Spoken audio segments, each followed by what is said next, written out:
I'd like to invite you to session 2 by 자, 그럼 여러분 좌장을 소개해드리고 싶습니다. 최경수 님이신데요. 현재 통계청에서 활동하고 계십니다.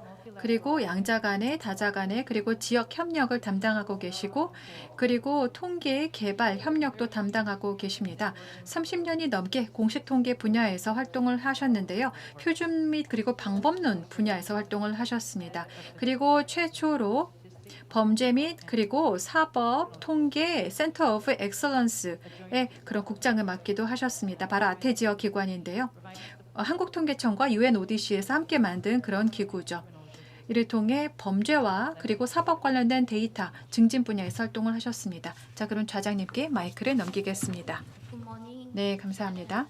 Good evening. 안녕하십니까? Time zone you are. 다들 시간대는 다르실 텐데요. 하지만 이번 두 번째 세션에 오신 것을 환영합니다.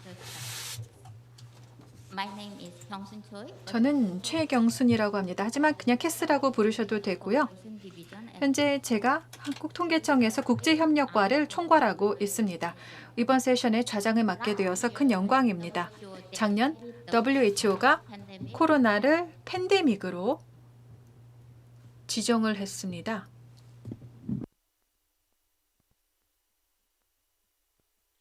Good morning and good afternoon, ladies and gentlemen. 안녕하십니까? Thank the organizers 우선 주최 측에 감사의 말씀을 드리겠습니다. about UNEC's important work. 여러분들께 오늘 UNEC의 중요한 역할에 대해서 설명을 드릴 기회를 받아서 굉장히 감사합니다. 재해 상황에서 위험 상황 측정에 국가통계체계가 어떤 지원을 할 수 있는지 설명을 드릴 텐데요. 사실 팩트 기반으로 어떤 형태든 위험, 재난 위험을 관리하는데 국가통계, 공식 통계는 굉장히 중요합니다.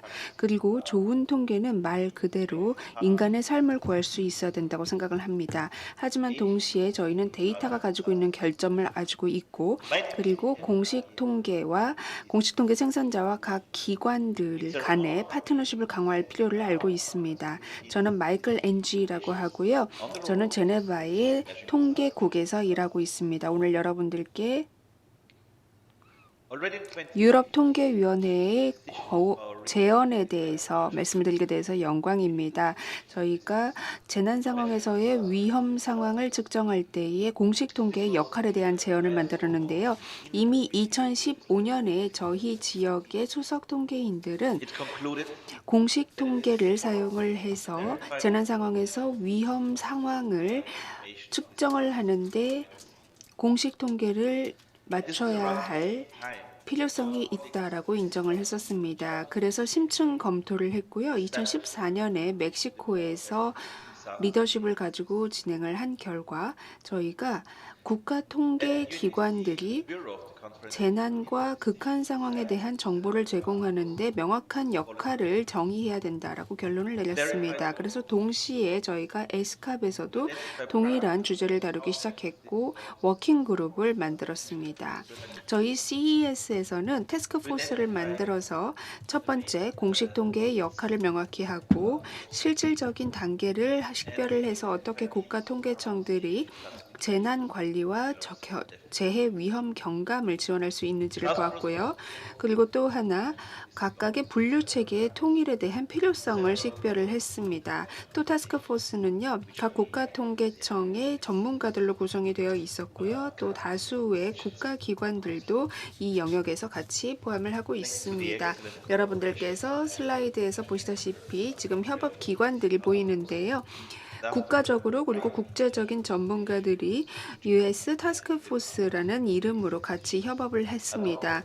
그리고 또 2019년 6월에 자문위원회를 CES와 같이 갖고 나서 제언을 채택을 했습니다. 이 제언을 보게 되면은요, 국가 통계청들의 역할을 명확하게 하고 있고요. 또 국가 정책 시스템이 재난 상황에서 위기 상황과 관련되어 있는 정보를 어떻게 제공을 해야 할지 이런 것들에 대해서 제안을 하고 있습니다. 물론 각 국가별로 거버넌스의 구조는 다르지만은 국가 통계 체계의 and therefore give 강점이 분명히 있고 그렇기 때문에 국가 통계 기관들과 통계 체계들은 in the 어떤 기관이라는 환경 안에서 재난 위험을 관리할 수 있는 역량이 있습니다. 그래서 이런 제언들을 통해서 저희는 실질적인 단계를 다시 한번 식별을 하고 각 기관 상황들에서 어떻게 재난 위험 관리 노력을 지원할 수 있을지 실질적인 단계로 설명을 하고 있습니다. 그리고 국가 기관들과의 조율 필요성에 대해서도 이야기를 하고 있습니다. 이런 제언들은요, 총 11개의 케이스 스터디도 같이 공유를 하고 있는데요.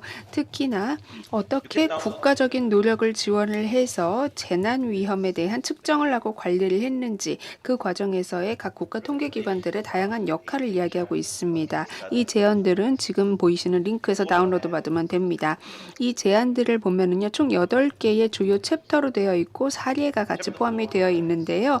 일단 챕터 4를 보게 되면은요, 이 측정 프레임워크의 범위를 정의를 하고 있습니다. 그런데 저희가 기본적으로는요, 이 에스캅에서 전문가 그룹들이 기본적으로 가장 중요한 그런 부분을 산정을 한 것이 보이고요. 에스캅에서 재난 관련 통계 프레임워크에 관련된 레퍼런스를 세우기도 했습니다. 그리고 이런 주요 제언들은 결국 기존의 재난 관련 통계 프레임워크와 서로 상호 보완적인 특성이 있습니다. 저희가 또 초안도 만들었는데요. 이것은 각 권역의 관점에서 만들었고요. 챕터 5는 국가 통계 체계의 역할, 그리고 챕터 7은 재원, 챕터 8은 각각 어떻게 이행을 하는지 방식이 나와 있는데 제가 다음 슬라이드들에서 여러분들께 간략하게 설명을 드리도록 하겠습니다. 예를 들어서 아르메니아는 먼저 케이스 스터디를 저희에게 제공을 했는데요.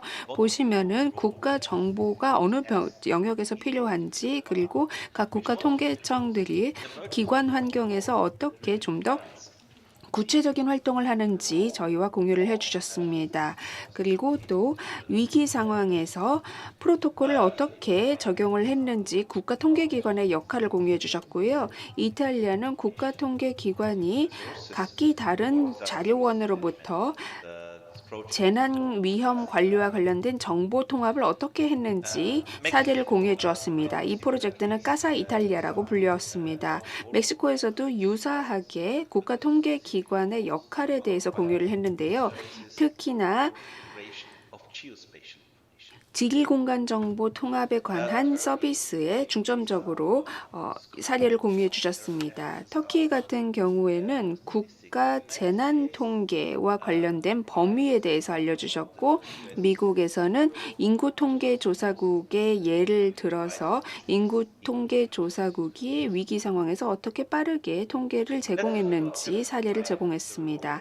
자, 이제 제5장 챕터 5 재난 위험 관리에서의 국가 통계 체계의 역할에 대해서 설명드리겠습니다. 이 슬라이드를 보시게 되면은요, 소위 말하는 재난 위험 관리와 관련되어 있는 차트인데요. 그쪽 단계, 리스크 평가, 예방, 경감, 그리고 준비로 나눌 수가 있습니다. 재난이 발생하게 되면은 위기 상황이 발생을 하는 것인데요. 이럴 때 대응, 회복 이런 것들을 통해서 어떻게 지난 리스크를 평가를 해야 하는지 정보를 제공을 하게 되고, 보다 더 단순화된 방식으로 저희가 각각의 단계별로 재난의 이전, 진행, 이후로 나누게 됩니다. 각각의 단계별로 국가 통계 체계는 굉장히 명확한 장점을 가지고 있고요. 재난 위기 관리를 지원할 수가 있습니다. 예를 들면 리스크 평가, 예방, 그리고 준비 단계에서 국가 통계 체계는 가장 기본적인 통계를 정기적으로 생산을 할 수가 있고요. 또 리스크 평가에서 인구와 인프라에 미치는 영향을 알 수가 있습니다. 또 다른 재원을 통해서 데이터나 정보를 통합하는 것도 가능합니다.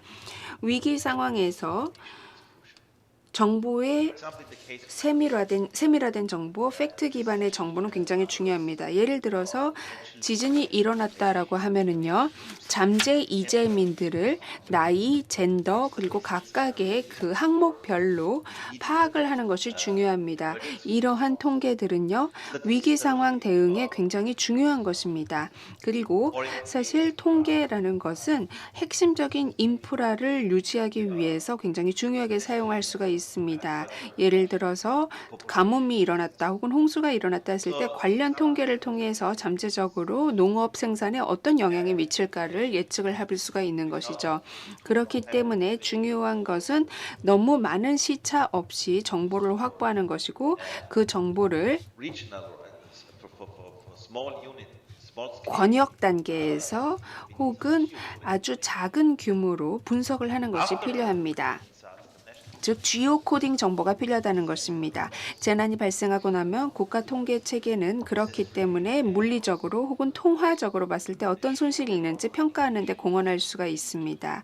그리고 다시 한번 다양한 이해 관계자들이 정보와 커뮤니케이션을 적확하게 공유하는 것이 필요합니다. 다른 영역도 마찬가지겠지만 사실 국제 리포트를 하는 것은 굉장히 중요한데요. 특히 각각 저희가 협의를 했었던 프레임워크를 따라서 데이터베이스를 공유하고 일관되고 일치하는 데이터를 사용해서 각 국가 위험 관리를 하는 것이 필요합니다. 그렇기 때문에 저희는 핵심 역할과 추가 역할을 비교를 해 놨는데요. 일단 국가 통계 체계에서의 핵심 역할이라고 하면은요. 국가 통계 기관이 가지고 있는 가장 전형적인 강점을 의미합니다. 그래서 저희가 이런 핵심 역할을 추천을 하는 이유는요. 모든 통계 체계들이 재난 위험 관리를 좀 더 효율적으로 할 수 있기 때문입니다. 그런데 여기서 추가 역할이라고 하면은요. 국가 통계 기관들이 자신들의 기능과 그리고 또 책임성을 같이 통합해야 하는 영역을 의미합니다. 즉 이미 기존에 그 어떤 특정 타스크를 수행하는 기관이 없는 환경이라면은 국가통계기관에서 추가 역할을 해야 된다는 이야기입니다. 예를 들어서 핵심 역할 같은 경우에는요. 베이스라인 데이터를 생산하고 통계를 같이 생산을 함으로써 재난 위험 관리를 지원을 해야 될 것입니다. 그리고 추가 역할이라고 하면은 사실 몇 가지 사례에서 굉장히 잘 묘사가 되어 있는데요. 직접적으로든 간접적으로든 어떤 재난의 영향에 대한 평가를 지원하는 것, 이런 것들이 추가 역할이 될 수가 있습니다. 혹은 재난이 발생한 지역에서 리스크를 평가할 수 있는 방법론을 개발하거나 이행하는 것도 해당이 될 수가 있습니다. 그리고 또 다양한 재원으로부터 정보를 연결시키는 서비스를 제공하는 것도 해당이 되죠. 제7장 챕터 7을 보겠습니다. 가장 중요한 그 걸림돌이라고 한다면은요. 그리고 또 국제기구들이 정보를 생산할 때 가장 어려운 것들이 데이터의 격차, 시의성 확보, 그리고 올바른 이용자들에게 적절한 시기에 정보에 대한 접근성을 제공하는 것이라고 할 수 있고요. 정보의 상호 운용성, 그리고 통계국의 정확한 운용, 그리고 방법과 스탠다드 개발을 말씀을 드릴 수가 있습니다. 저희가 올해 같은 경우에는요. 재원을 통해서 모든 국가통계기관들이 추가로 기존의 통계에 대해서 새롭게 개발을 해야 하는 정보 단계에 대해서 재원을 하고 있습니다. 이렇게 해서 재난의 위험 상황에 대한 측정을 개선하자라는 취지입니다. 그래서 결론적으로 저희 UNSCAP 전문가 그룹과 면밀한 협업을 통해서 저희가 몇 가지 핵심 제언들을 정리를 했는데요. 이것은 재난과 관련된 통계 프레임워크와도 상호 보완적인 성격을 가지고 있습니다. 이런 것들을 통해서 국가 통계 기관들 도움을 얻을 수 있고요. 그리고 재난 위험 관리 기관들도 좀 더 명확한 역할과 책임을 정리를 할 수가 있습니다. 그리고 이것은 유용한 가이드이기 때문에 코로나19 재난을 국가 통계로 같이 관리할 수 있는 방법을 알 수가 있을 것이고요. 어떻게든 이 가이드를 활용을 함으로써 각 국가통계기관들의 명확한 역할을 다시 한번 진단할 수 있을 것입니다. 그리고 코로나19와 관련된 리스크 관리도 좀 더 개선할 수 있을 겁니다. 2019년부터 타스크포스는 새로운 임무를 부여받았는데요. 그리고 지금은 기존에 해결할 수 없었던 문제를 다루고 있습니다. 그래서 저희가 좀 더 실질적인 가이드라인 이행 작업을 하고 있습니다. 저희는 Currently, we are 최근 들어서 특히 hazard classification. 해속 분류와 관련된 리뷰, 통계적인 리뷰를 하고 있고요. 그리고 통계나 지표들을 일련의 통계나 지표들을 개발을 함으로써 모든 통계국들이 이행할 수 있도록 하고 있고, 그리고 각 기관 간 전문가 그룹을 통해서 재난 관련 통계를 생산하고 관리하기 위한 협업을 하고 있습니다. 6월에는 최초로 글로벌 전문가 포럼을 개최를 해서 통계 생산자들과 이용자들을 같이 의견을 들었습니다. 여러분들께서 이 프레젠테이션을 다운로드를 받으시고 한번 읽어보시기를 바랍니다.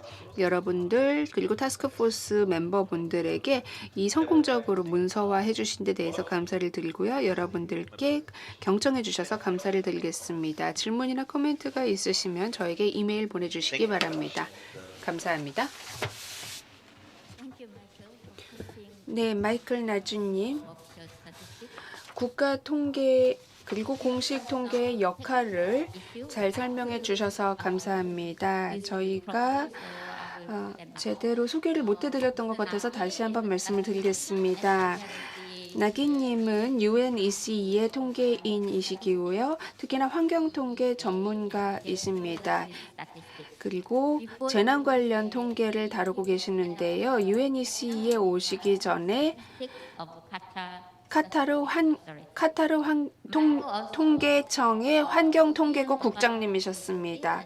그리고 그 외에도 수자원 관리 전문가로서 환경 통계를 다루기도 했고요. 환경 계정과 환경 정보와 관련된 통계 전문가이기도 합니다. 소개 못 드려서 죄송합니다. 다음 스피커 소개하겠습니다.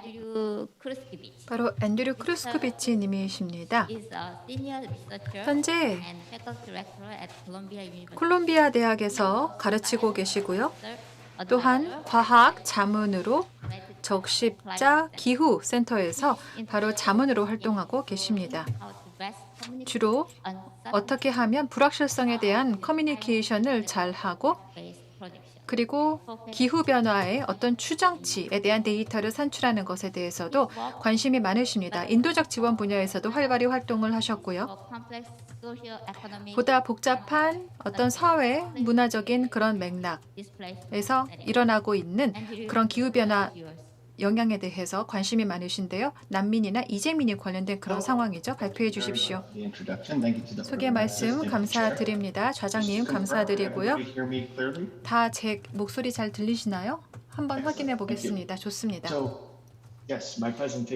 오늘 제 발표는 보시는 것처럼 데이터와 통계를 인도주의 예측 행동에 통합시킨다라는 그런 주제입니다. 저는 과학자입니다. 그래서 저는 과학자 그리고 과학 연구의 그런 결과를 여러분과 좀 공유하는 자리를 갖고 싶습니다. 또한 현재 제가 대학에서 가르치고 있고요. 또한 인도적 기관과도 함께 활동을 해왔습니다. 그래서 어떻게 보면 저는 과학 연구와 그리고 과학 연구를 이와 같은 의사결정 그리고 정책 입안 과정에 적용하는 그런 두 가지 모두를 좀 해본 경험이 있습니다. 우선 어떻게 하면 우리가 과거를 이해함으로써 앞으로 미래에 대응하는 회복력을 강화시킬 수 있을 것인가, 이런 주제로 말씀을 드리겠습니다. 제가 좀 나름 검색을 해봤습니다. 그리고 과연 과거를 이해한다는 것, 역사를 이해한다는 것, 이것은 미래에 대응하는 데 얼마나 중요성을 가질까요? 제가 이런 주제를 갖고 검색을 해봤는데 사실 뭐 공유할 만한 중요한 그런 결과를 특히 이런 재난과 관련해서 찾기는 좀 힘들었습니다. 재난은 무엇일까요? 저는 재난 분야가 이른바 하이브리드 분야라고 생각하는데요. 이것은 사회과학뿐만 아니라 사회경제학 분야 그리고 지리학적인 이런 분야까지도 모두 통합이 됩니다. 왜냐하면 이런 혼합된 형태의 재난이 많이 발생하기 때문이고요. 그래서 이런 테마는 사실 많은 논의의 중점이 사실 되지는 않습니다. 그렇지만 동시에 아시다시피 글로벌하게 많은 기후 변화가 일어나고 있죠. 그래서 이런 것을 주목해야 됩니다. 재난은 정말로 중요한 하나의 구성 요소라고 생각하고 앞으로 그 중요성은 더해갈 것입니다. 따라서 역사적인 데이터도 중요하고 이런 역사적인 데이터를 제대로 이해함으로써 현재와 미래, 현재를 이해하고 미래에 대응하는 것이 전 중요하다고 생각합니다. 그래서 제가 제 배경을 보면 아시겠지만 저는 기상학자입니다. 그래서 이와 관련해서 좀 말씀을 드리겠고요. 그 다음으로는 이런 기후 데이터를 이런 기후 의사결정에 통합시키는 그런 과정에 대해서 두 가지 사례 말씀드리겠습니다. 방글라데시의 로힝야 난민 캠프 그리고 에콰도르에 있었던 그런 돌발 홍수 두 가지 사례 말씀드리겠고요. 그 다음으로는 그럼 재난 통계를 어떻게 더 계산할 수 있을 것인가 향후 단계에 대해서 말씀드리겠습니다. 우리가 이런 재난의 유형별로 보다 세분화된 데이터가 필요하고요. 그리고 복합적인 그런 재난이 있기 때문에 그 현상을 제대로 이해하는 것이 중요합니다. 또 이런 것들을 제대로 컨트롤하는 것도 중요하겠죠. 제가 보기에는 지금 이것이 굉장히 강력한 데이터라고 생각합니다. 그것은 이런 르완다에서 매년 보고가 되고 있는 스테이션 기상 관측소의 평균 개수인데요. 한번 보시면 중간에 갭이 있습니다. 연도별로 91년부터 시작해서 X, Y축을 각각 보실 수가 있는데요. 120개, 즉 지금 왼쪽으로는 그 기상 관측소의 수입니다. 지금 보시면 그 데이터가 그만큼 이런 기상 관측소에서 제대로 나오지 않았다는 것입니다. 그래서 급격하게 줄었다가 최근에 들어서야 다시 관측이 되고 있죠. 자, 그럼 이런 자료를 갖고 우리는 무엇을 할까요? 아마 이것이 가장 중요하다. 우리가 제대로 현 상황을 파악하기 위해선 특히나 기후변화 그런 재난과 관련한 그런 리스크를 파악하기 위해선 이게 중요한데요. 에티오피아입니다. 에티오피아의 자료입니다. 비슷한데요. 지금 관측소의 데이터입니다. 이 데이터 그리고 관측소의 수를 볼 수가 있는데요. 자, 강우량이죠. 지도를 통해서 보실 수가 있고요. 그리고 이런 데이터를 대표하는 그런 요소들이 있습니다. 근데 단순히 이렇게만 봐서는 현재 상황이 어떤지, 강수량이 어떤지 보기가 힘듭니다. 그런데 다행히도 저희가 여기에 위성 자료의 관측치를 결합시킬 수 있습니다. 관측소 데이터와 위성 데이터를 결합하는 것이죠. 보시는 것처럼 이 두 가지 자료를 통합하면 어떻게 될까요? 다른 알고리즘을 통해서 하이브리드 접근법이 됩니다. 관측소의 데이터와 위성 데이터를 합쳐서 바로 대표성 있는 데이터를 뽑아낼 수 있습니다. 국가별로도 다 이런 정도는 다르겠지만 국가별로 이런 하이브리드 접근법이 가능합니다. 이를 통해서 중요한 것은 이 핵심 요소들을 통해 우리가 어느 정도의 확신을 갖고 이와 같은 기후변화 그리고 관련된 재난에 대해서 이해할 수 있느냐 하는 것이라고 저는 생각하는데요. 그 다음으로는 과거와 그리고 예측치입니다. 이렇게 차트를 보여드리는 것은 우리가 매번 지금 예측을 하는데 걸리는 시간과 그리고 예측도를 보여주고 있습니다. 각기 다른 그런 시간대에 걸쳐서 예측을 할 수가 있는데요. 지금 오렌지색을 보시면 제로로 수렴하고 있죠. 이런 것들은 바로 단기간의 예측이라고 볼 수가 있습니다. 그래서 한 2, 3일 정도 이렇게 해보고 괜찮다라고 하면 그 예측치를 쓸 수가 있는 것이죠. 그리고 보다 장기간으로 예측을 하는 경우도 있습니다. 이것도 어떻게 보면 좀 실험적인 형태의 예측이라고 볼 수가 있는데요. 보통 25일에서 한 55일 정도의 시차를 두고 하게 되는데 지금 그런 스킬 예측도가 가장 높은 점부터 시작해서 0으로 이렇게 수렴하는 것을 볼 수 있습니다. 또 계절적인 예측치를 볼 수가 있죠. 50일 이상을 보는 것인데요. 이와 같은 경우는 스킬이 꽤 좋다라고 나올 수 있습니다. 자, 여기에서 핵심은 무엇일까요? 자, 스킬이라고 말씀을 드렸는데요. 예를 들어 열흘 정도의 예측치라고 하면 어떨까요? 시간이 지나면서 이렇게 떨어지게 될 겁니다. 그런데 여기에 그런 리드 타임에 따라서 스킬을 볼 수 있습니다. 한번 계절적인 예측치를 보면 어떨까요? 열흘에서 120, 열흘 정도의 이런 예측도와 120일간의 예측치가 어떻게 이렇게 같이 나올 수 있을까요? 그 답은 무엇보다도 기후변화의 데이터의 특성입니다. 그리고 이렇게 보는 이유는 우리가 보다 개선이 또 가능하다는 것이죠. 어떤 관측치만이 아니라 이제 점점 많이 그렇지만 강력한 어떤 통계 수치를 활용함으로써 이런 재난 리스크와 관련된 통계 수치를 결합함으로써 그 영향이 어떤지를 보다 신뢰도 있게 예측할 수 있다는 얘기입니다. 그래서 보시는 것처럼 리드 타임에 따라서 어떤 센서티비티, 민감도는 달라질 수 있다는 것이고요. 그 다음으로는 방글라데시로 넘어가서 말씀을 드리겠습니다. 사진이죠. 로힝야 난민 캠프의 사진입니다. 몇 년 전에 로힝야 로힝야 난민들이 방글라데시로 옮겨왔습니다. 그래서 약 70만 명 정도의 난민들이 왔기 때문에 결정을 내려야 했죠. 여기에서는 어떤 재난 리스크를 최우선순위로 두고 캠프 관리를 할 것인가 하는 그런 문제입니다. 저와 저희 팀원들이 사실 이때 출동을 해서 파견이 되어서 예를 들어 어떤 유형의 그런 어떤 홍수가 여기서 발생할 수 있는지 이런 것들을 파악했습니다. 여기서 중요한 것은 어떤 통계 수치를 이용할 것인가, 어떤 통계 수치를 이런 의사결정에 통합시킬 것인가 하는 문제였습니다. 거버넌스는 여러 계층에 있죠.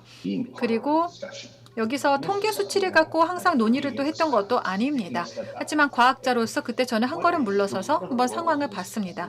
자, 여기서 책임의 소재는 무엇인가?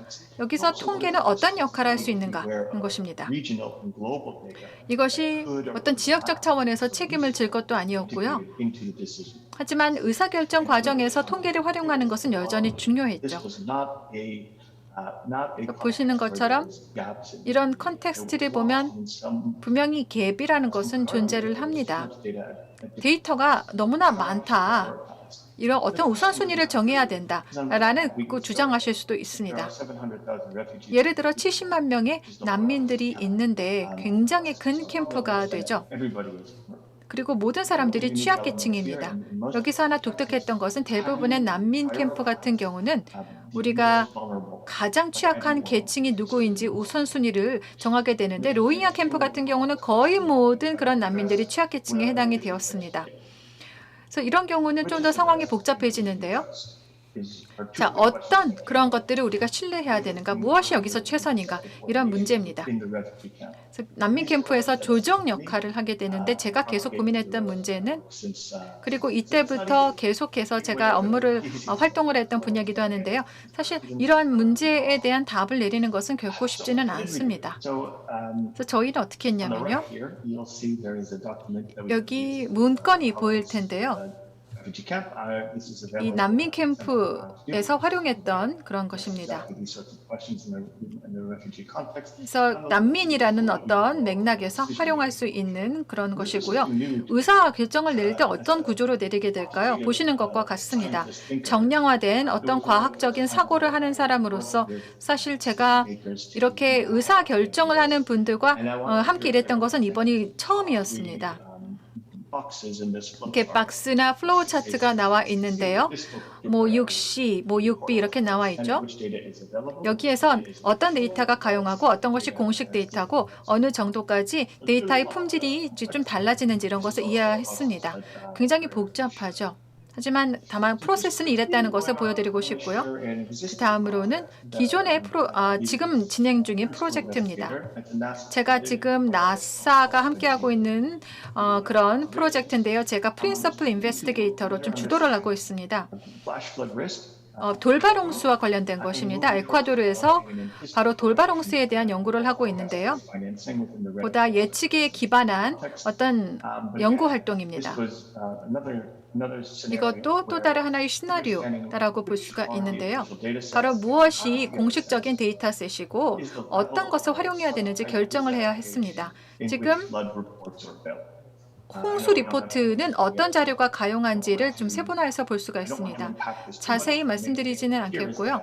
여기서의 핵심은 에콰도르는 여러 위협에 직면해 있습니다. 예를 들어 그런 강가에서도 홍수가 발생하고 돌발 홍수도 발생합니다. 그런데 우리가 역사적인 데이터를 보면 바로 공식 통계인데요. 많은 경우 그런 공식적인 자료원들은 세분화가 제대로 되어 있지 않습니다. 그럼 문제죠. 근데 인도주의 상황에서 본다면 만약 우리가 조기 어떤 행동의 프로토콜을 만들고 이를 준수할 수 있다면 이것은 인도주의적인 측면에서 특히나 적십자 같은 경우는 큰 도움이 됩니다. 어떤 유형의 홍수인가를 파악하는 것도 중요한데요. 왜냐하면 여기에 따라서 우리가 대응이라던가 회복하는 대책이 달라질 뿐만 아니라 실질적인 행동 계획도 달라지기 때문입니다. 그래서 여기서는 저희가 관련돼서 보고서를 내놓았고요. 에콰도르 적십자와 함께 협력해서 이른바 각각의 재난의 서브타입을 역사적인 데이터를 기반으로 이와 같은 홍수를 서브타입으로 보다 구분을 했습니다. 여기서 중요한 것은 이런 작업을 통해서 어떤 정도까지 세분화를 할 수 있는가, 역사적인 데이터를 기반으로요. 이런 작업을 진행했다는 것입니다. 여기 그런 프로세스 과정을 보여드리고 있는데요. 상단 왼쪽입니다.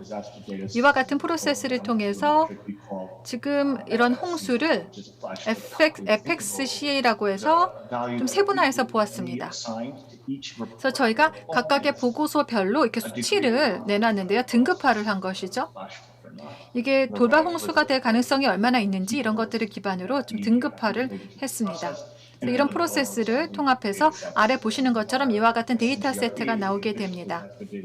SNGR이라고 하는 것이 에콰도르의 공식 그런 데이터 시스템이고요. 그래서 지금 보시는 것 하나의 케이스 스터디 사례를 보여드렸습니다. 그래서 이런 아이디어를 실제로 행동으로 구현할 수 있다는 것이고, 그래서 FFAS라고 해서 지금 보시는 것처럼 돌발 홍수와 관련된 지표를 만들어낼 수 있었습니다. 자, 이 사례를 함께 공유하고 싶었는데 지금 좀 시간이 없어서요. 그걸 보여드리는 이유는 이와 같은 스텝별로, 단계별로 각각 이런 돌발 홍수를 역사적인 데이터를 갖고 이렇게 등급화할 수 있었다는 것입니다. 이에 따라서 돌발 홍수에 대한 리스크 모델링을 할 수 있었고요. 결과적으로 우리가 보다 예측적으로 돌발 홍수에 대해서 예측적인 대응을 하고 이를 통해 인도적인 상황에서 도움을 받을 수 있었습니다. 그래서 제가 에콰도르의 맥락에 대해서 사례를 들어드렸는데요. 몽골에서도 조기 행동 프로토콜 개발이 진행 중입니다. 또 다른 사례인데, 자 그러면 우선 저희 팀원들 같이 한 팀원들입니다. 네, 감사의 말씀을 드리고 싶고요. 자 이제 마지막 슬라이드인데요. 결론 부분입니다. 자, 그러면 어떤 분야의 기회가 있을까요? 바로 복합 그런 재난이 발생하고 있는데요. 이것은 연구자 입장에서 보면 큰 도전 과제입니다. 어떤 재난에 대한 그런 데이터셋을 서브타입별로 얼마나 세분화할 수 있는가? 여기에 따라서 모니터링을 개선할 수 있습니다. 그리고 평가 방식도 개선할 수 있고요. 그래서 이것이 나아갈 방향이라고 생각하고요. 그리고 예측적인 어떤 행동을 한다는 것, 접근법을 통한다는 것, 사실 이것은 구체적일 수가 있고 또 여러 기관 간들의 협조를 통해서 가능합니다. 자, 그럼 예측적인 어떤 접근법을 통해 여러 기관들 간의 협력을 증진할 수 있는 것이고요. 그리고 이른바 국가 통계 시스템과 인도주의 그런 또 학계 기관들 간의 이른바 넥서스, 연결고리를 만들 수 있는 것이죠. 지금 하단 오른쪽에 보시면은 제 이메일 주소가 있습니다. 질문이 있으시면 이메일로 직접 해주셔도 좋고요. 채팅방을 통해서 질문을 주셔도 좋습니다. 제 발표는 이것으로 마치겠습니다. 감사합니다. 네, 앤드류 감사합니다. 아주 유용한 내용의 발표였습니다. 또 흥미로운 내용이기도 했고요.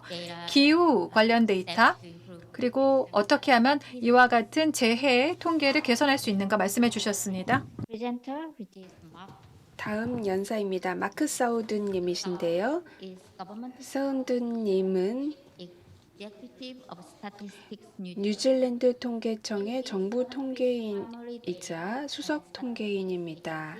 이 통계국에서 특히 통계와 관련된 정부 자문위원으로 일하고 있습니다. 그리고 또 데이터와 통계에 관한 공식 출간물을 담당하고 계시고요. 정부 데이터 스튜어드와 관련해서 정보를 지원하고 데이터의 잠재력을 최대한 발굴하는 일을 하고 계십니다. 영상을 보내주셨습니다.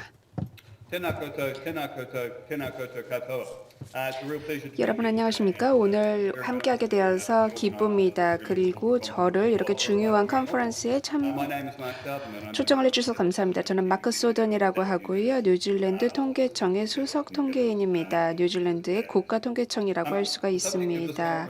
오늘 컨퍼런스의 주제는 굉장히 시사적인데요. 뉴질랜드는 최근에 델타 변이가 일어나면서 국가 전체가 봉쇄에 들어갔습니다. 그래서 제 소재에서 영상을 찍고 있는데요. 그래서 오늘 좀 간단하게 말씀드리겠습니다. 뉴질랜드 대부분들의 사람들이 지난 3월, 5월에 이어서 록다운에 들어간 것은 처음인데요. 그래도 익숙한 부분이 있기 때문에 작년에 그랬던 것처럼 저희가 바이러스를 박멸해서 록다운이 빨리 풀리기를 바라겠습니다. 작년과 마찬가지로 통합 데이터는 다시 한번 정부가 대응을 세우는데 굉장히 중요한 모델링을 지원하고 있습니다. 그래서 이 세션의 주제가 아주 시적절한데요. 여러분들이 모르실 수도 있는데 뉴질랜드는 상대적으로 굉장히 잘 정리된 통합 체계를 가지고 있습니다. 그래서 저희는 여러분들께 뉴질랜드가 코로나19 팬데믹에 대응하는데 어떤 노력을 기울였는지 설명드리겠습니다. 그리고 지난 25년간 저희는 뉴질랜드의 국가 통계 체계를 지원하는 데이터를 활용을 해왔고요. 특히 데이터 통합에 집중을 했는데요. 저희 조직은 앞으로도 데이터 통합에 중점을 둘 것이고 저도 오늘 이 부분을 말씀드리겠습니다. 통합 데이터베이스는요. 종적 마이크로 데이터를 포함을 하고 있는데 저희가 운용을 하고 있습니다. 통합 데이터 인프라 즉 IDI는 인구 데이터이고요. 종적 비즈니스 기업 데이터베이스는 저희가 기업 데이터를 가지고 있습니다. LBD라고 부릅니다. 제가 디테일한 건 설명을 드리지는 않겠지만 IDI는 일종의 중앙 연결 척추라고 보면 됩니다. 그래서 이 IDI를 통해서 출생과 납세 기록 그리고 이주 데이터를 같이 연결을 해서 주민들에 대한 데이터를 만들고 이 중추를 기반으로 해서 나머지 데이터들을 하나씩 연결을 시킵니다. 저희가 보면 통합 데이터 프로그램은 연구 도구로 활용을 해서 심층적으로 경제 사회 이슈를 이해를 하고 있는데요. 그런데 코로나19 이후에 학계의 관심이 좀 변했기 때문에 그 부분을 말씀드리겠습니다. 작년에 팬데믹이 시작이 되면서 오클랜드 대학의 연구자들이 IDI를 사용하는 연구 프로젝트를 진행을 했습니다.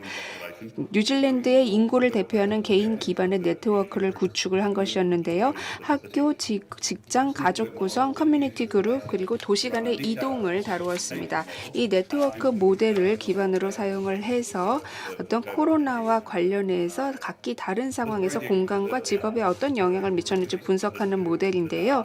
이 프로젝트의 결과물이 국가위기관리센터에 직접적으로 데이터 랩으로 보내지면서 더 대응 방식을 구축을 할 수가 있었습니다. 이 모델은 미디어의 관심을 굉장히 많이 받았고 정치권에서도 관심을 많이 보였습니다. 이 프로젝트의 선임은 시인 핸디 교수님께서 주기적으로 미디어에 나가서 결과물을 공유를 하셨는데요. 특히나 이번 주부터 IDI와 LBD를 활용하는 그 프로젝트를 코로나가 다시 발생을 하면서 힌두 교수님께서 시작을 했기 때문에 대응 단계에서 생성되는 데이터를 활용할 수 있을 것입니다. IDI가 이렇게 광범위하게 활용되는 것은 굉장히 좋습니다. 뉴질랜드가 코로나19에 대응할 때 IDI는 사실 잘 알려지지 않은 영웅이라고 할 수 있는데요. 이 모델링 워크에 대해서 아주 많은 찬사를 받고 있지만 굉장히 적은 사람들만 우리가 이렇게 통합 데이터 플랫폼을 사용할 수 있는 게 얼마나 좋은지 이해를 하고 있습니다. 그래서 코로나와 상관없이 이용 사례가 증가하고 있고 IDI의 통계 산책물을 직접적으로 저희가 활용을 하고 있습니다. 특히나 사회개발부 같은 경우는요. IDI를 통해서 사회 성과 모델을 개발을 하고 있는데요. 굉장히 디테일한 모델로 정책 입안자들이 현재의 니즈를 파악하고 미래에는 이 니즈가 어떻게 바뀔 것인가를 보고 적합한 지원을 하기 위한 그런 툴입니다. 이 IDA는요. 전체 국민들을 대상으로 할 수 있는 데이터 링크가 되기 때문에 IDI를 통해서 저희가 다양한 데이터를 확보할 수가 있습니다. IDI는 통합적인 요소로서 의사결정 과정에 중앙정부를 도와주게 됩니다. 하지만 IDI가 전면으로 나서는 경우는 굉장히 적은데요. 오히려 너무 성공했기 때문에 IDI의 중요성을 잘 모르는 것 같습니다. 그래서 저희는 지금 일단 IDI의 좋은 점들을 훨씬 더 잘 알리고 뉴질랜드의 통합 데이터의 데이터에 미치는 가치가 무엇인지를 홍보를 하려고 합니다. 앞으로도 IDI를 파트너들과 함께 그리고 다른 기관들과 함께 점차 더 홍보를 해서 고객의 기반을 넓히려고 합니다. 그리고 IDI로부터 얻을 수 있는 가치에 대해서 좀 더 홍보를 할 예정입니다. 자, 이제 몇 가지 여러분들께 설명드리겠습니다. 저희가 통합 데이터 프로그램을 굉장히 크게 성공을 거두면서 몇 가지 교훈을 얻었기 때문입니다. 특히 여러분이 관심을 가질 만한 부분이 있는데요. 첫 번째, 프로젝트는 작게 시작하는 것이 좋습니다. 정보의 많은 프로젝트들이 좋은 아이디어로 시작하지만 의도했던 가치는 달성하지 못하는 것 같습니다. 왜냐하면 처음에 시작을 했는데 점점 더 그 규모가 커지게 되면서 모든 조직의 문제를 다루어야 하기 때문입니다. 그러다 보면은요, 오히려 아주 작은 부분에만 천착하게 되면서 IDI의 가치가 떨어지는 것 같습니다. 그래서 빨리 작게 시작하시기를 추천을 드립니다. 일단 가장 간단한 유스 케이스를 만들어서 각각의 교육 그리고 연수, 노동시장의 결과물과의 결과를 이해하기 이런 정도로 시작하는 것이 좋습니다. 이러면 즉각적인 데이터의 효용을 볼 수가 있습니다. 그리고 두 번째로는요. 일단 미래에 대해서 생각을 하고 그에 맞게 인프라를 설계하는 것입니다. 물론 작게 시작해야 하지만 미래를 생각을 해야 됩니다. 저희가 경험을 비추어 보고 그러면은 프로그램은 아주 자연스럽게 유스 케이스를 통해서 성장을 하게 되는 것 같습니다. 하지만 동시에 문제도 생깁니다. 저희는 굉장히 잘 활용되고 있는 그 시스템에 있기 때문에 있음에도 불구하고 프로토타입을 먼저 실시를 해봅니다. 그리고 인프라에 투자를 함으로써 한다고 하더라도 사용 속도를 못 따라가는 경우가 있습니다. 그래서 저희는 더 쉬운 것은 펀딩을 찾기 위해서는 좀 더 이 설계 단계에서부터 미래를 생각하고 작게 시작하는 게 필요합니다. 그리고 세 번째로 얻은 교훈은요. 권한을 명확하게 해줘야 된다는 겁니다. 특히 정부에서의 지원이 있으면 좋습니다. IDI를 처음으로 소개를 했을 때 저희는 정치적인 지원을 받았습니다. 특히 정부에서 도와주었기 때문에 IDI가 이렇게 빨리 발전할 수 있었던 것 같습니다. 그리고 그렇지 못했다라면은 지금 수준의 IDI를 달성할 수도 없었을 것입니다. 관련 정부 혹은 정치적인 차원에서 지원을 해줬을 때 모든 유관 정보 기관들이 데이터 링크의 중요성을 알게 되고 좀 더 협조적으로 나올 수가 있습니다. 그리고 네 번째 교훈은요. 일단 안전하게 데이터를 통합하기 위해서는 규제 환경이 뒷받침되어야 합니다. 적절한 법규가 있어야만 저희가 데이터를 성공적으로 통합할 수 있는데요. 1975년부터 뉴질랜드 통계법에 따르면은 모든 연구자들은 어디까지나 학업적인 목적을 위해서 정부의 통계인들, 저 같은 사람이죠. 이런 데이터를 활용할 수 있도록 해놓았습니다. 그리고 또 개인정보 보호법을 통해서 정보를 사용을 한다라고 하면은 뉴질랜드를 보호할 수 있는 프레임워크 안에서 사용해야 한다라는 법이 있습니다. 이렇게 해서 저희는 물론 규제를 점점 더 현대화하는 과정에서 계속해서 또 다른 법이 나올 것으로 보고 있습니다. 1975년에는요. 개인정보에 대한 디지털화가 없었습니다. 그렇기 때문에 믿을 수 없으실지도 모르겠지만은요. 데이터 안에서 단 하나의 레퍼런스를 찾기도 어려웠는데 새로운 데이터는 이제 통계적으로 좀 더 현대화되어 있는 언어를 사용하게 되었습니다. 사실 새로운 법규를 보게 되면은 핵심 내용 중에 하나가 정보 통계인들은 정보를 수집하기 위해서 다른 기관들로부터 통계적인 목적을 이유로 해서 정보를 요청할 수 있다라고 되어 있는데 이 정보가 통계국의 오퍼레이션에 정확하게 해당되지 않더라도 정보를 요청을 할 수가 있습니다. 그리고 또 하나 저희가 배웠던 것은요. 이 각종 규칙들을 적용을 할 때 무엇보다도 투명하고 일관성을 가져야 한다라는 겁니다. 통합 데이터 프로그램을 성공적으로 하려면은요. 무엇보다도 신뢰가 기반이 되어야 하고요. 뉴질랜드 사람들은 당연히 본인들의 정보가 어떤 법을 위반하거나 혹은 뉴질랜드인들이 행복하지 않은 방식으로 사용되지 않을 것이다라는 확신을 가질 수 있어야 합니다. 그래서 이런 신뢰를 유지하기 위해서 저희는 굉장히 명확한 IDI 접근법과 규칙을 만들었습니다. 그리고 또 저희도 동일한 표준과 기준을 준수하면서 내부적으로만 이런 IDI의 정보를 사용을 하려고 합니다. 두 개의 프레임워크를 그래서 만들었습니다. 첫 번째는요. 5개의 안전 프레임워크라고 하는 것인데요. 저희가 일단 연구를 제안을 할 때 첫 번째로 안전한 사람이라는 규정을 준수해야 됩니다. 즉 연구를 할 때 데이터를 사용한다면은 당연히 연구자만 사용해야 됩니다. 두 번째 안전한 프로젝트입니다. 저희가 각각의 개인 연구 프로젝트를 할 때는 당연히 통합 데이터에 접근을 할 수 있어야 합니다. 그리고 세 번째, 안전한 설정입니다. 이 이야기는 물리적인 설정을 통해서 연구자들이 데이터를 활용을 할 때 보안을 담보해야 된다는 것입니다. 네 번째, 안전한 데이터입니다. 실질적인 데이터를 사용을 할 때 그 프로젝트에만 필요한 데이터를 사용해야 한다는 것이고요. 그리고 네 번째, 안전한 성과물이라는 것은 이 성과물을 통해서 그 어떤 개인도 그 정보가 식별돼서는 안 된다는 것입니다. 이렇게 5개의 안전 프레임워크가 있고요. 저희가 두 번째로는 이제 나티켄 아플라이 히트라는 두 번째 프레임워크가 있는데요. 이것은 어떻게 뉴질랜드의 토착인인 모디와 그리고 다른 대표성을 띠는 소수 주민들을 그 데이터에 통합을 시키느냐 하는 것입니다. 그래서 이런 프레임워크를 기본적으로 활용을 해서 저희가 시간이 지나면서 연구자들이 계속해서 신뢰를 개발하려고 하고 있습니다. 뉴질랜드는 굉장히 적절하게 또 시간이 지나면서 그 데이터를 활용을 해왔는데요. 다음으로는 저희는 이제 데이터 품질이야말로 공동의 책임이라고 생각을 합니다. 데이터 퀄리티는 저희에게 항상 있는 문제이고 계속해서 개선을 해야 합니다.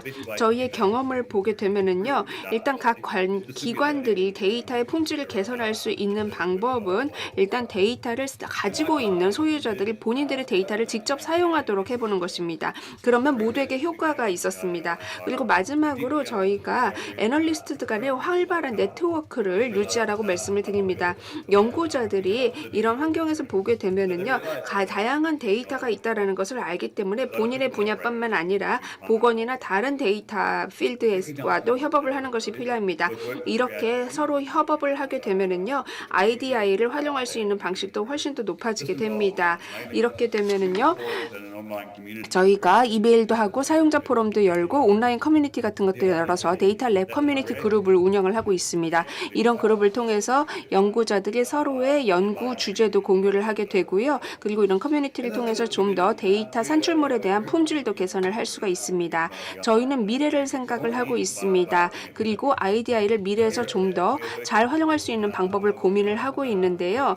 저희는 무엇보다도 데이터 그리고 정부 기관들이 수집을 하고 있는 데이터는 어디까지나 통계 목적으로만 사용해야 된다고 생각을 합니다. 그리고 행정 데이터를 가장 우선시하는 기관으로서 남아 있어야 된다고 생각을 하고요. 그런 의미에서 IDI와 LBD를 다양한 재원으로부터 데이터를 받아서 좀 더 통합적으로 운영을 하려고 합니다. 데이터는 점점 더 그 효용성과 그리고 가치 그리고 잠재력을 좀 더 개선을 시켜야 됩니다. 그렇기 때문에 저희의 모든 재원을 총동원을 시켜서 좀 더 공식 데이터가 모든 뉴질랜드의 대표성을 띌 수 있도록 할 것입니다. 이런 우선순위를 바탕으로 해서 저희가 모든 견조한 데이터 프레임워크를 만들고 행정 데이터를 좀 더 잘 활용을 하는 것이 목표입니다. 데이터 통합 프로그램은 무엇보다도 행정 데이터가 점점 더 많이 생성되는 것과 연관이 있기 때문에 좀 더 심오하게 좀 더 의미 있는 인사이트를 끌어내는 것이 중요하다고 생각을 합니다. 경청해 주셔서 감사합니다. 다른 세션을 같이 들을 수 없어서 안타깝지만 여러분들이 훌륭한 논의를 하시기를 바랍니다. 그리고 여러분들 모두 통합 데이터를 성공적으로 이끌어 가시기 바랍니다.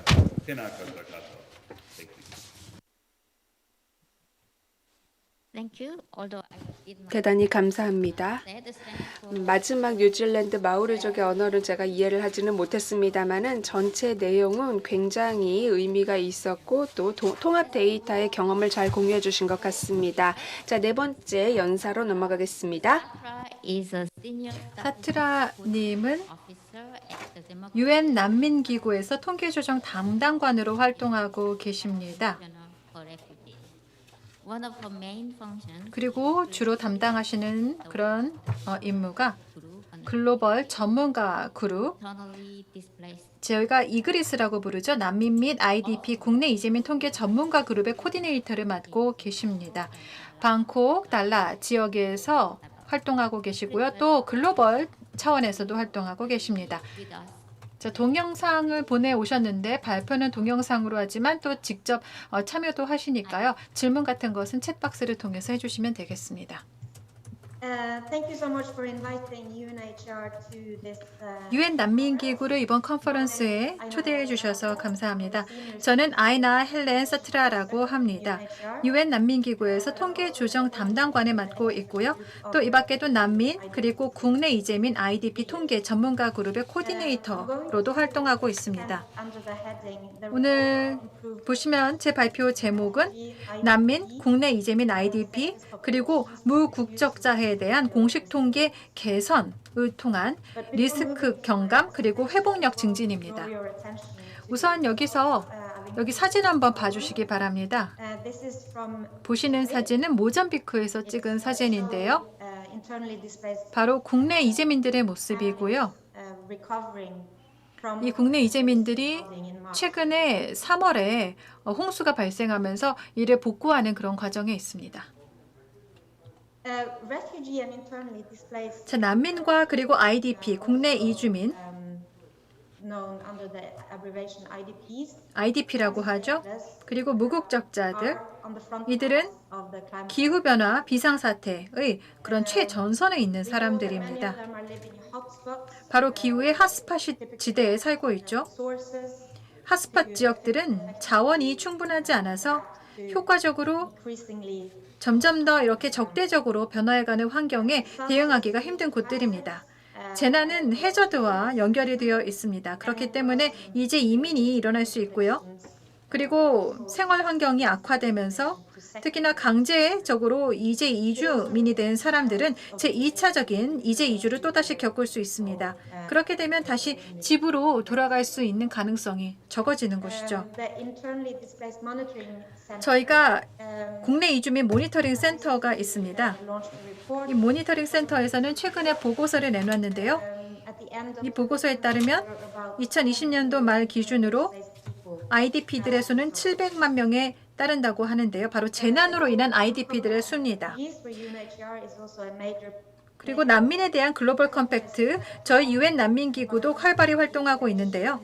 기후 그리고 환경의 어떤 악화 또한 재난은 이런 난민 이동의 주요 동인과 점점 더 긴밀히 상호작용을 하고 있다라고 했습니다. 자, 계속해서 지금 샌다이 프레임워크의 한 구절을 인용하겠습니다. 보시면요. 재난 위험 경감은 멀티 해저드 접근법을 필요로 하고 또 포용적인 리스크에 기반한 의사결정을 요구한다. 이것은 세분화된 데이터의 그런 보다 공개된 교환과 그리고 공표를 기반으로 한다. 또한 쉽게 접근할 수 있고 최신의 또한 이해할 수 있고 과학에 기반한 그리고 민감하지 않은 그런 리스크 정보가 필요하고 이것은 전통적인 그런 지식에 따라서 보완이 될 수 있다라고 했습니다. 우리가 난민과 IDP와 무국적자에 대한 공식 통계를 개선할 수 있다면 이것은 앞으로 리스크를 경감해 나가는 과정에서 도움이 될 수 있습니다. 특히나 이를 통해 이와 같은 취약계층을 보다 효과적으로 보호할 수 있고 이들의 회복력 증진에 도움이 될 수 있습니다. 아시다시피 이들은 굉장히 어려운 상황에 놓여 있습니다. 또한 강제 이주민에 대한 공식 통계도 중요한 역할을 하는데요. 이들 인구에 대한 재난 위험을 이해하기 위해서 그렇습니다. 또한 이를 통해 재난 위험 거버넌스를 강화하고 그리고 효과적인 대응을 위한 준비를 보다 강화할 수 있습니다. 세계은행에서 한 말인데요. 바로 올해 세계은행의 발언입니다. 우리는 이런 재난의 어떤 영향이 각 인구 계층에 따라서 어떤 다른 결과를 낳는지 보다 잘 이해함으로써 모든 이들을 위한 회복력 증진을 위한 보다 맞춤화된 정책과 그리고 개입 조치를 취할 수 있다라고 했습니다. 그래서 오늘 컨퍼런스에 보다 테마에 초점을 맞춰서 보면요. 저희가 난민 그리고 IDP 통계에 대한 전문가 그룹이 있습니다.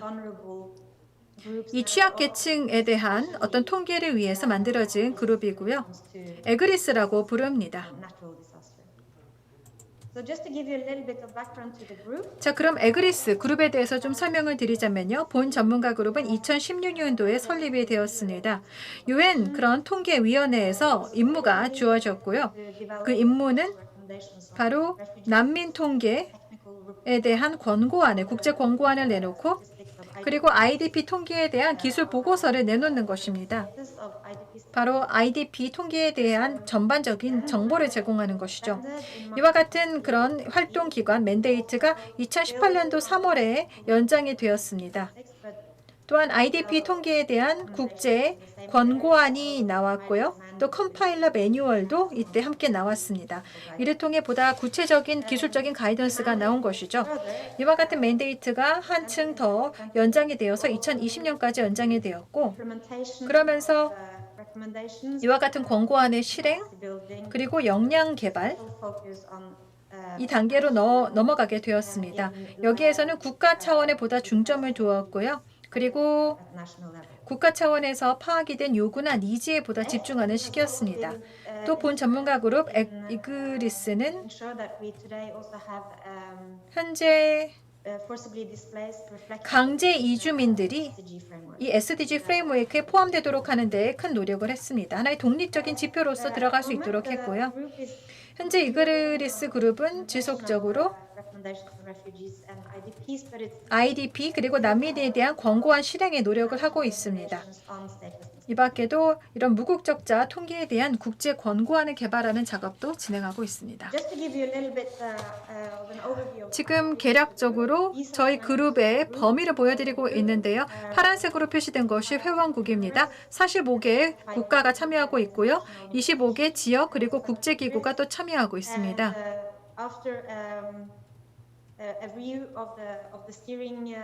즉 운영위원회가 있는데요. 운영위원회에는 여기 보시는 이런 국가들이 모두 포함이 되어 있고요. 운영위원회 국가들을 보면 회원국들도 있고 지역 또 국제기구들도 있습니다. 제가 모두 언급하진 않겠고요. 관심이 있으시면 나중에 발표 자료를 통해서 자세히 보시면 됩니다. 자, 그럼 에그리스 그룹은 어떤 그런 자료를 산출하고 있을까요? 무엇보다 주요 산출물을 한번 보면요. 난민 통계 그리고 IDP 통계에 대한 권고안이 있습니다. 이 두 가지 권고안 모두 통계 프레임워크를 포함을 하고 있고요. 그리고 어떤 용어라던가 혹은 분류체계에 대한 표준화 방안이 담겨 있습니다. 또한 기문적인 데이터 태뷸레이션이나 혹은 지표의 리스트도 들어가 있고요. 꽤 광범위한 자료원에 대한 어떤 평가도 들어가 있습니다. 특히 이제 강제 이주민 데이터와 관련해서요.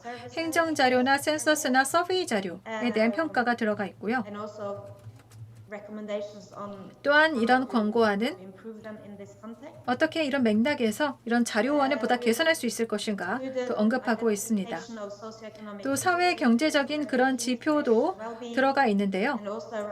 이런 웰빙과 관련한 혹은 보다 항구적인 해결책을 위한 어떤 측정의 개선 그리고 특히나 이런 이재 이주와 관련된 그런 취약성에 대해서도 다루고 있습니다. 그래서 저희는 특히나 강제 이재 이주를 기반으로 해서 이러한 SDG 지표가 보다 세분화될 것을 권고하고 있고요. 그리고 통계 조정에 대해서도 그 개선안을 내놓고 있는데요.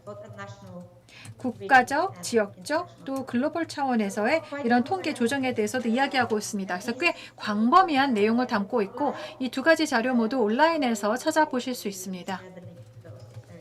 그래서 관심 있으시면 링크를 통해서 찾아가 보시면 되겠습니다. 지금 단계에서 지금 저희가 초점을 두고 있는 것은 실행입니다. 앞서 권고안은 지속적으로 저희가 무국적자 통계도 그렇고 개발 작업을 진행 중입니다. 근데 IDP 그리고 난민에 대해서는 권고안이 나온 상태입니다. 저희 에그리스에서는 어떻게 저희 그런 업무를 보다 조정할 수 있을지, 조직하고 할 수 있을지 세 가지 분야별로 나눠서 실무 그룹이 진행 중인데요.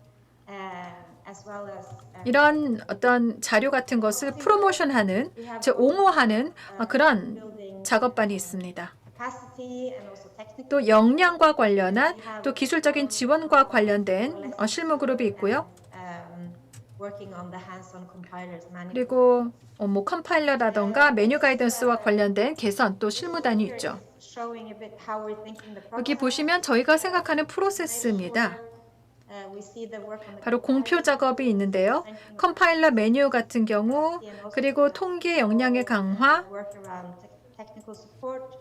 그리고 기술 지원도 포함이 되죠. 이를 통해 강제 이주민에 대한 공식 통계 가용성을 개선하고요. 이를 통해 바로 근거에 기반한 정책과 보다 표적화된 어떤 개발 프로그램이 가능합니다. 저희는 이런 것들이 중요하다고 생각하는데, 왜냐하면 그래야만 정책에 반영이 되고 프로젝트로 이어지고, 그리고 앞으로 개발 업무를 더 증진시킬 수 있기 때문이죠. 저희가 실행 과정에서 배운 교훈이 있습니다. 그리고 이와 같은 실행 과정에 참여한 국가들도 교훈을 배웠을 것이고요. 저희가 이런 것들을 이런 전문가 그룹 내에서는 45개 국가들이 서로 의견을 공유합니다. 그래서 국가들, 이그리스 그런 권고안에 대한 서로의 의견을 교환하는 것이고요. 이것을 각 지역들 간의 의견을 교환함으로써 모범 관행을 공유하고 그리고 보다 개선을 도모할 수 있습니다. 이런 과정이 끝나면 그러면 이를 통해 다시 권고안을 한층 더 개선하는 정교화하는 작업을 하게 되죠. 그리고 저희는 현재 진행 중인 그런 업무, 실행 과정의 일환으로 진행되는 그런 여러 과정을 통해서 이런 피드백을 통해 계속해서 이렇게 개선을 해나가는 그런 과정입니다. 컴파일러 매뉴얼을 저희는 살아있는 문서로 생각하고 있습니다. 계속적으로 개선될 수 있다는 것이죠. 그래서 이런 순환적인 그런 프로세스를 통해서 계속해서 강화가 되고 개선이 됩니다. 지역 통계, 정치 그리고 정부 간의 그런 기구들로부터 지원을 받고 있고요. 이런 지원은 앞으로 계속 진전해 나가는 데 중요합니다. 즉 국가적, 지역적 차원의 지원은 우리가 계속해서 진보해 나가는 데 중요하고요.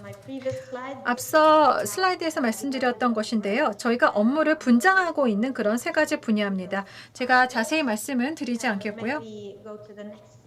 그 다음 슬라이드로 가서 현 상황에 대해서 좀 더 자세히 볼까요?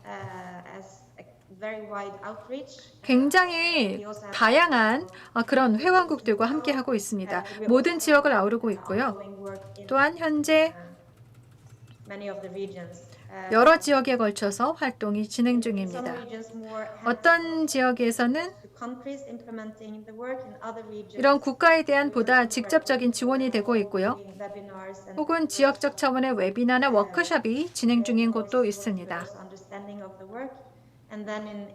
또한 어떤 지역 같은 경우는 저희가 어떤 개발 훈련 그리고 이제 교육 자료 이런 것들을 개발 중인 그런 지역도 있습니다. 네, 이것으로 제 발표는 마치겠고요. 저희 이그리스는 현재 활동이 진행 중입니다. 그리고 이미 내놓은 산출물도 있고요. 만약에 더 많은 정보가 필요하시다면 저희 이그리스 사무국으로 연락해 주십시오. 여러분의 질문 있으시다면 답변을 해드리겠고요. 그리고 또 추후 논의가 기대가 됩니다. 감사합니다. 네, 아이나님. 감사합니다. 굉장히 고무적인 그런 내용의 발표였습니다. 각각의 그런 인구에 대한 인재해 경감이라는 분야에서 공식 통계가 할 수 있는 역할 말씀해 주셨습니다. 마지막 연사는 이만 마흐디님입니다. 이만 마흐디님은 인도네시아 통계청의 통계 방법론 및 통계 정보국의 수석 통계인이십니다. 전자정보 정책에 대해서 정부 유관부처에 전문을 하고 계시고요. 그리고 인도네시아 통계청의 IT 매니저이기도 합니다. 네, 감사합니다. 저를 소개해 주셔서 감사합니다. 제 소개부터 하겠습니다. 저는 인도네시아 통계청에서 나온 이만 마흐디라고 하고요. 통계 방법론과 통계 정보를 담당하고 있는 수석 통역인입니다. 저는 오늘 인도네시아의 원 디제스터 데이터라는 주제로 재난 관련 통계의 데이터 통합 대해서 발표를 하겠습니다. Ladies and gentlemen, as you know, that Indonesia 여러분들이 다 is located in the 아시다시피 disaster-prone area. 인도네시아는 굉장히 많은 재해에 노출되어 있고 다양한 종류의 재해를 겪었습니다. 지난 5년을 살펴보게 되면은요, 10,000명 이상의 그 재난 이재민이 발생했다고 하고요. 그래서 재난 관리는 국가의 우선순위 과제입니다. 그래서 재난 관리는 저희가 관련되어 있는 규제도 많고 그리고 표준 데이터를 개발을 해서 재난을 관리를 하려고 합니다. 특히 그런 의미에서 만든 것이 재난 관련 통계 프레임워크 센터인데요. 이 센터를 통해서 재난 위험 경감과 관련된 의사 결정 과정을 지원을 하고요. 그리고 모든 관련 데이터들을 서로 통일을 합니다. 이런 데이터들은 일반 대중에게 같이 공유가 되고요. 유엔에스컵에서 말씀을 하신 것처럼 저희가 통합 데이터 정책을 세우려고 하는데요. 다양한 변인 지표를 만들어서 재난과 관련된 변인 재난 지표를 통해서 재난 경감 관련 정책을 세울 수 있도록 지원을 하고요. 그리고 또 동시에 표준 데이터, 메타데이터, 레퍼런스 코드, 그리고 상호 운용성을 고려를 해서 모든 가용한 변인과 지표를 활용을 합니다. 저희가 데이터를 보게 되면은요, 데이터는 굉장히 파편화되어 있고 표준화가 필요하고 플랫폼이 필요합니다. 이런 부분은 저희의 도전 과제이기도 한데요. 그런데 데이터 컨셉과 데이터 표준을 유지를 하고 각기 다른 단계에서 데이터를 서로 다른 기관들로부터 공유를 받고 통합을 시키는 것이 매우 중요합니다. 그래서 이런 어려운 난제들을 해결하기 위해서 인도네시아 정부에서는 인도네시아 원 데이터 정책이라는 것을 도입을 했습니다. 그래서 국가 정부에서 정책 기반자들과 통계국을 지원을 해서 하나의 데이터 이니셔티브를 실행을 하는 것인데요. 모든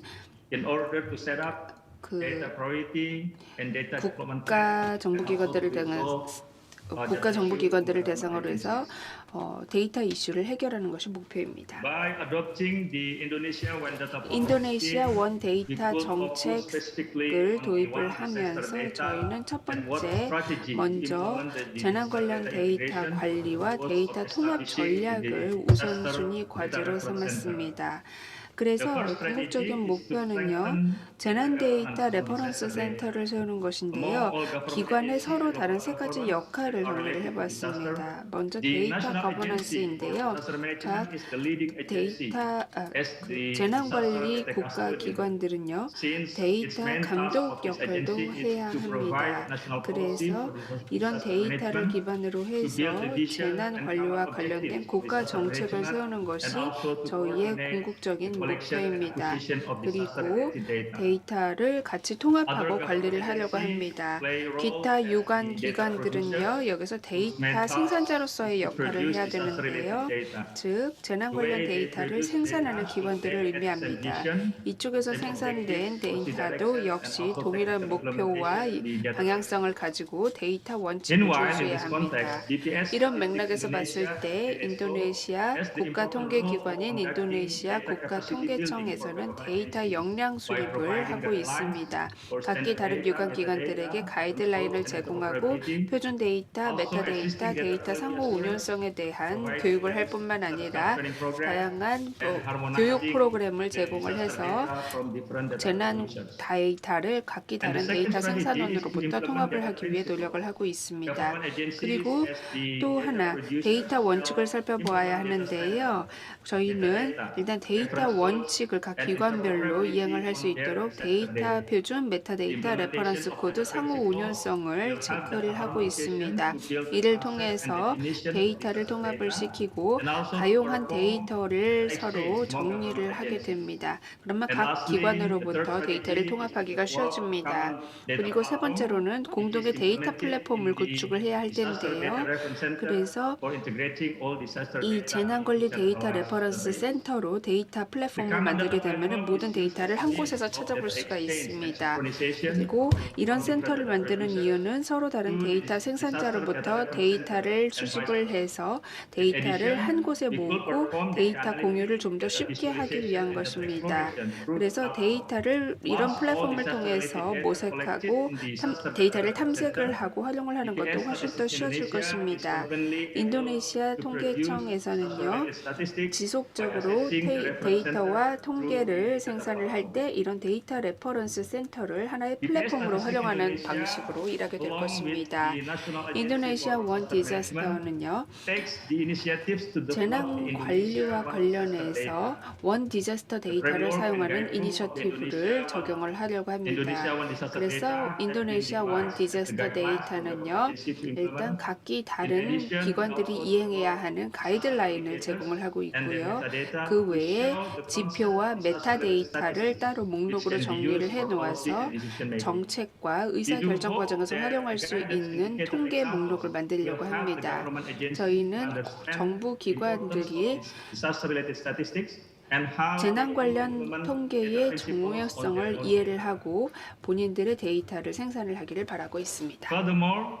뿐만 아니라 저희 통계청에서는 일종의 프로토타입 대시보드를 제공을 하고 있는데요. 여기에서 지표와 메타데이터를 사용을 합니다. 특히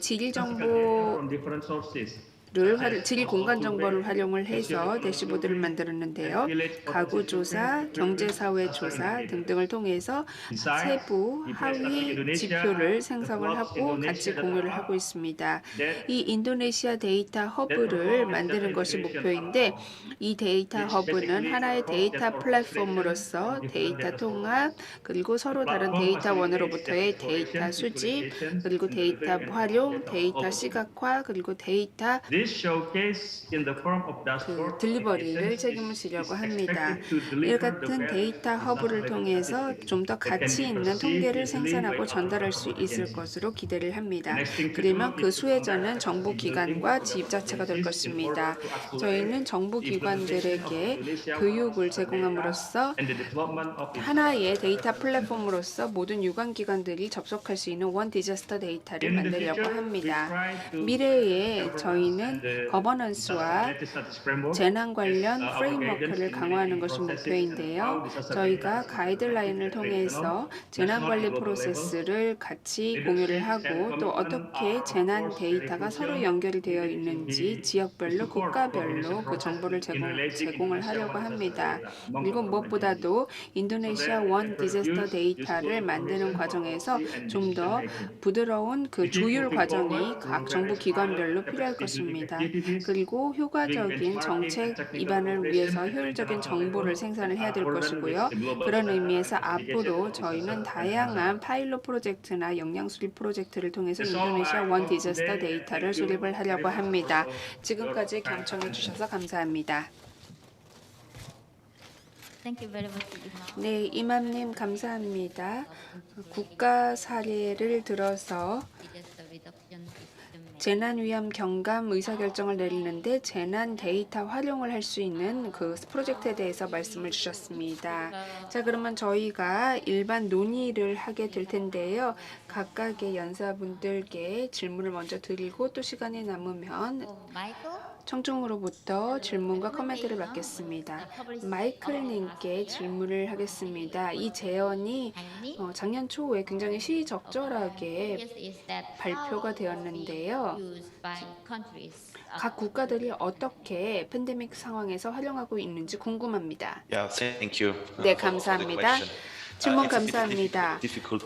사실 지금 바로 대답을 드리기에는 좀 어렵습니다. 저희가 정확하게 얼마나 많은 국가들이 저희의 제언을 직접적으로 따라서 적용을 시켰는지 아직 파악이 안 됐기 때문입니다.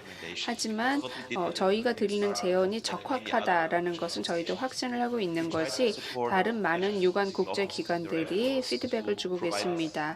그리고 저희 사무국에서도 정확한 정보를 제공을 해서 코로나19 팬데믹을 다양한 어려운 환경에서도 다룰 수 있도록 관리할 수 있도록 하고 있습니다.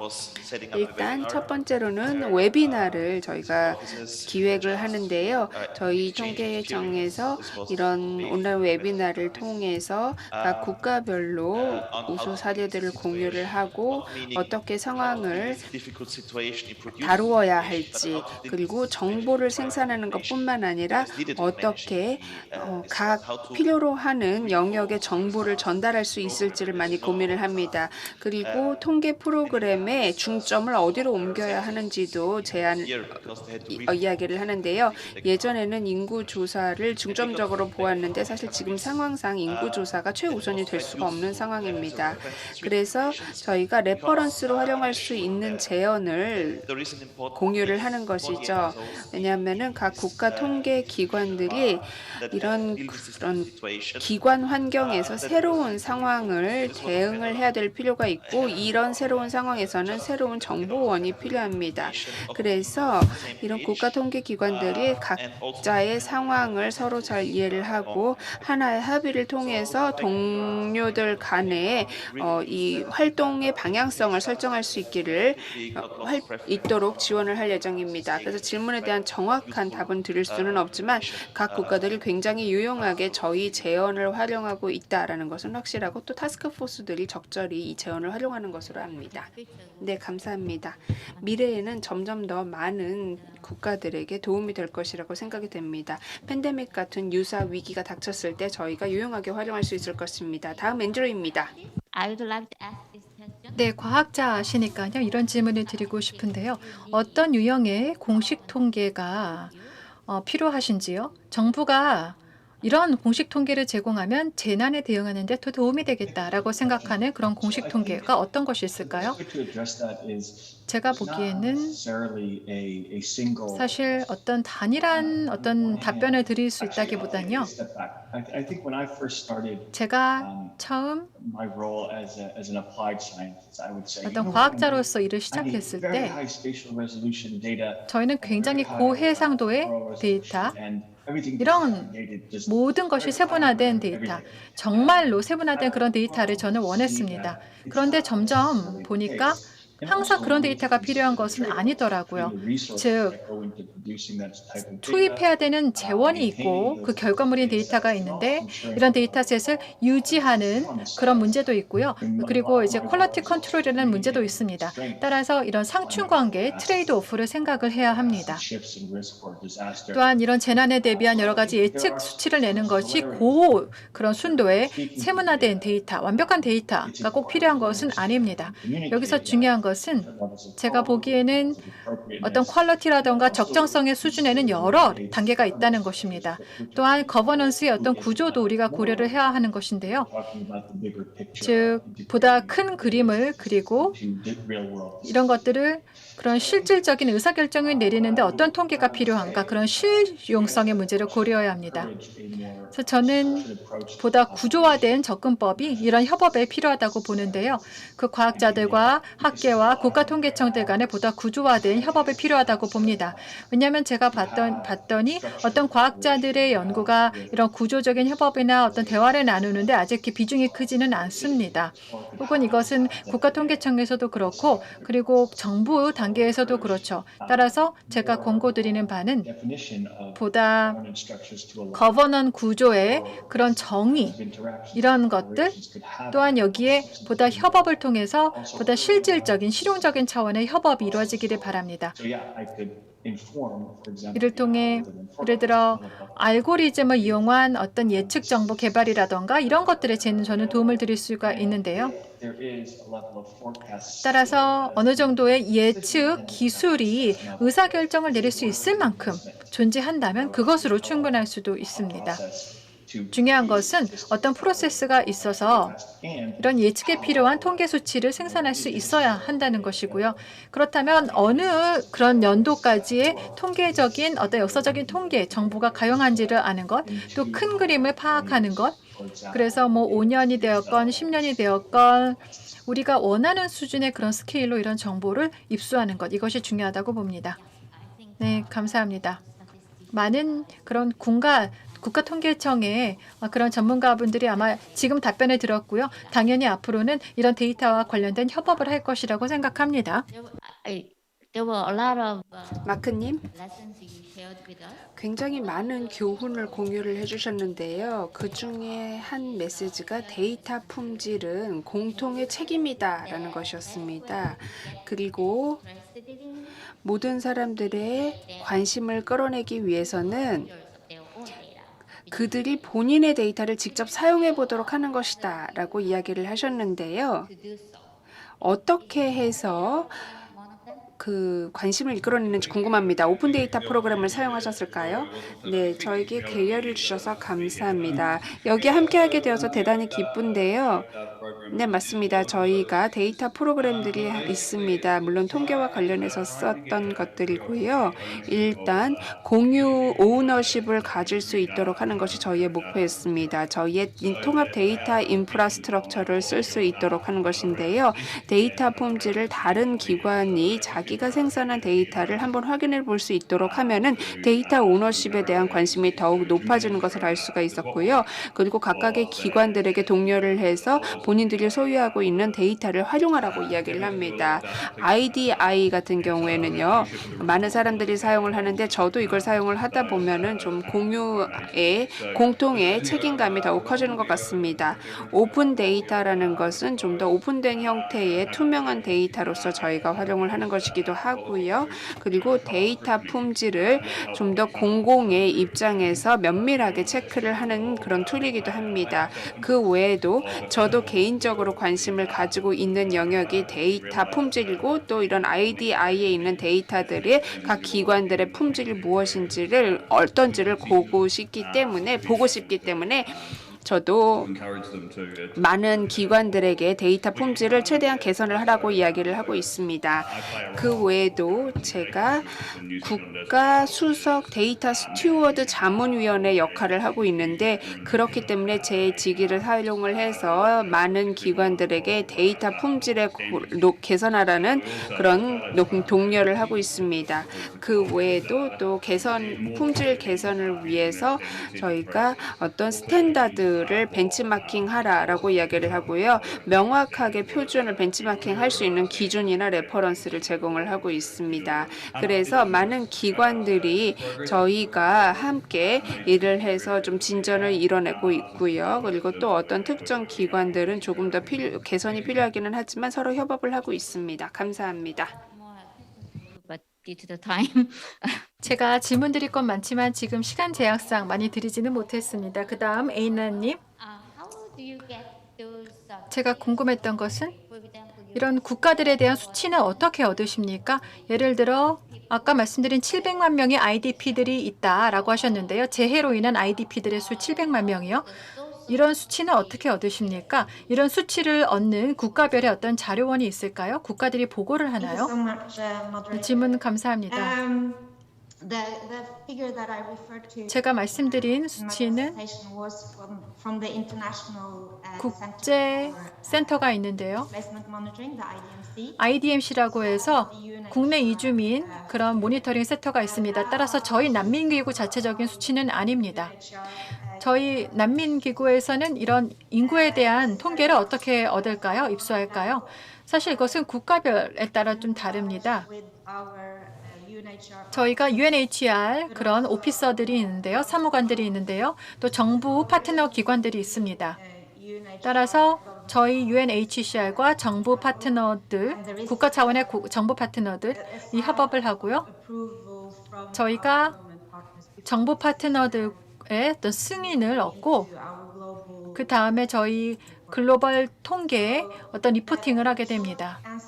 그래서 간단하게 말씀드리자면 국가 통계를 합산해서 내는 것이고요. 국가 통계를 합산한 다음 글로벌 차원의 그런 수치를 계산합니다. these statistics has 네, 이런 통계 수치가 네, 좀 갭이 있습니다.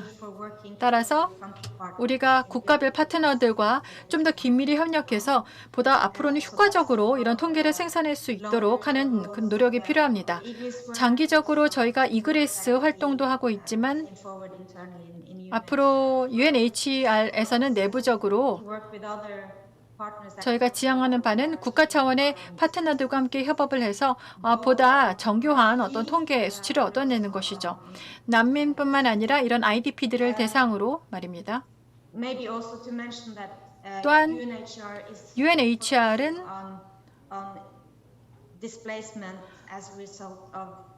예를 들어 충돌이나 혹은 폭력으로 인한 이런 이재 이주에도 관심을 갖고 있습니다. 이런 것들이 저희 통계 수치 어떤 기반이 되고요. 네, 답변은 이것으로 마치겠습니다. 감사합니다. 이런 질문을 드렸던 이유가 이 데이터가 사실 많은 국가에서 이런 데이터가 가용하지 않은 경우가 있기 때문입니다. 이맘님, 우선 원 디자스터 데이터 프로젝트의 타임라인을 알고 싶습니다. 언제 종료될 예정인가요? 그리고 왜 데이터 레퍼런스 센터라고 명명을 하셨나요? 그냥 데이터 센터가 아니라요. 아마 이쪽 데이터 레퍼런스 센터라고 하면 그 센터에서 직접 데이터를 저희가 얻을 수 있는 건가요? 어떤 식으로 운영을 할지 궁금한데요. 네, 감사합니다. 맞습니다. 아직까지는 저희가 모든 데이터를 통합하는 초기 단계에 있습니다. 가장 중요한 문제는요, 사실 재난 데이터에 관한 중요성을 사람들이 많이 인지를 하지 못하고 있고 그 거버넌스의 사일로가 제대로 만들어지지가 않았습니다. 그래서 인도네시아 정부에서는요, 사실 최소한 어떤 데이터의 통합의 중요성에 대한 그런 문해력을 높이려고 하는 것이 목표이죠. 그리고 더 많은 지방 정보들과 유관 정부 기관들을 참여하는 것을 현재 목표로 삼고 있는데요. 그러니까 유관 부처들의 지방 부서들던가 그리고 다양한 그 기관들이 프로젝트에 참여를 할 수 있도록 하고 있고요. 그리고 지방 정부 자체는 한 500개 정도가 있기 때문에 이 단체들이 전부 다 이 데이터 센터에 참여를 하게 되면은 아마 한 5년 정도 프로젝트 기간을 잡으면 될 것 같습니다. 그렇게 되면 최소한 총 34개의 정부 기관으로부터 데이터를 모아서 재난관리 데이터 레퍼런스 센터를 수립할 수 있을 것으로 기대합니다. 왜 레퍼런스 센터라고 만들었냐면요, 그 개념적으로 봤을 때 모든 데이터가 모이는 곳이라는 것을 의미하기 위해서입니다. 모든 정보가 메타데이터, 표준 혹은 컨셉, 정의 이런 것들로 전부 정리를 하고 이 데이터들이 서로 어떻게 상호 운영될 수 있는지를 확보하는 게 중요하기 때문에 제가 개념적으로 데이터 레퍼런스 센터라고 만들었습니다. 모두들 데이터를 활용할 때 레퍼런스 데이터를 필요로 하기 때문입니다. 물론 국가 데이터 센터도 있기는 하지만 하나의 레퍼런스를 제공하고 싶었습니다. 감사합니다. 자, 그러면 시간이 없기 때문에 이 세션을 5시 반 전에 종료를 해달라고 요청을 받았습니다. 다음 세션이 있기 때문에 이번 세션은 지금 마무리를 하도록 하겠습니다. 훌륭하고 또 재미있는 논의에 같이 해주셔서 감사합니다. 좀 짧아서 아쉽기는 했지만은 제가 이번 세션을 좌장을 맡을 수 있어서 아주 재미있었습니다. 여러분에게도 생산적인 시간이었기를 바랍니다. 감사합니다. Thank you. Bye. Thank you. Bye. Thank you. Thank you very much. Bye. Bye bye. Thank you. Bye bye.